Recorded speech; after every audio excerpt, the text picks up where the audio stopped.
ಎಲ್ಲ BPL ಕಾರ್ಡುದಾರರಿಗೆ ಒಂದು ಸೂಚನೆ. ಕರ್ನಾಟಕ ಸರ್ಕಾರ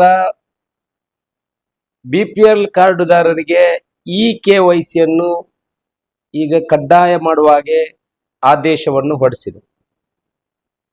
KYC ಮಾಡಲಿಕ್ಕೆ ಇದೇ 30/9/2026 ಕಡೇ ದಿನಕ್ಕಾಗಿರುತ್ತದೆ. ತಾವೆಲ್ಲರೂ ತಮ್ಮ ಪಡಿತರ ಚೀಟಿ ಪಡ್ಕೊಳ್ಳುವಲ್ಲಿ ಹೋಗಿ KYC ಯನ್ನು ಮಾಡಬೇಕಾಗಿದೆ. ಇಲ್ಲದಿದ್ದರೆ ನಿಮಗೆ ಮುಂದಿನ ದಿವಸಗಳಲ್ಲಿ ನಿಮ್ಮ ರೇಷನ್ ಕಾರ್ಡಲ್ಲಿ ಪಡಿತರವನ್ನು ನೀವು ಪಡ್ಕೊಳ್ಳಿಕ್ಕೆ ಅವಕಾಶ ಇರುವುದಿಲ್ಲ.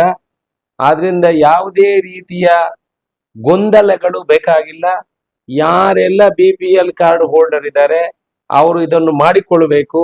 ಯಾಕಂತ ಹೇಳಿದ್ರೆ ಈಗ ಕೆಲವು ಕಡೆಗೆ ರಾಜ್ಯದ ಬೇರೆ ಬೇರೆ ಕಡೆ ಯಾರು ಮರಣ ಹೊಂದಿದ್ದಾರೆ ಅವರ ಹೆಸರಲ್ಲಿಯೂ ಕೂಡ ಪಡಿತರ ಚೀಟಿಗಳು ವಿತರಣೆ ಆಗ್ತಿರೋದು ರಾಜ್ಯದಲ್ಲಿ ಕಂಡು ಬಂದಿದೆ. ಅದಕ್ಕಾಗಿ ಸರ್ಕಾರ ಇದನ್ನು ವ್ಯವಸ್ಥಿತ ರೀತಿ ತರಲಿಕ್ಕೆ, ನಿಜವಾದ ಬಳಕೆದಾರರಿಗೆ ಸಿಗಲಿಕ್ಕೆ ಈ ವ್ಯವಸ್ಥೆಯನ್ನು ಮಾಡಿದೆ. ದಯಮಾಡಿ ಎಲ್ಲ BPL ಕಾರ್ಡ್ ಹೋಲ್ಡರು ತನ್ನ KYC ಯನ್ನು ಮಾಡಿಕೊಳ್ಬೇಕು ಅಂತ ನಾನು ಮಾತ್ರ ವಿನಂತಿಯನ್ನು ಮಾಡ್ಕೊಳ್ತೇನೆ.